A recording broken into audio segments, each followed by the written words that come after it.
మరి ఈవీఎంలు ట్యాంపరింగ్ అని చెప్పి మేము అనుకోవాలి. అప్పుడు ఏంటంటే నువ్వు ఓడిపోయావు, ఏం చేయాలంటే ప్రజల తీర్పుని స్వాగతించాలి.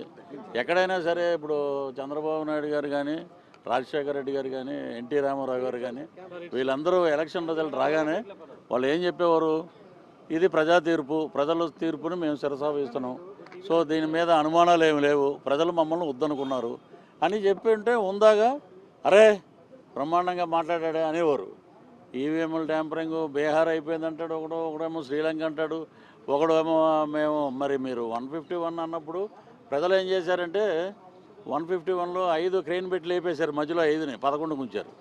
సో ఇకనైనా వాళ్ళు నిర్మాణాత్మక ప్రతిపక్ష పాత్ర పోషించడానికి 18 కూడా లేవు. సో అటు పాలకపక్షమైనా ప్రతిపక్షమైనా మా పవన్ కళ్యాణ్ గారే ఒక అద్భుతమైన పరిపాలనకి నాంది పలికింది.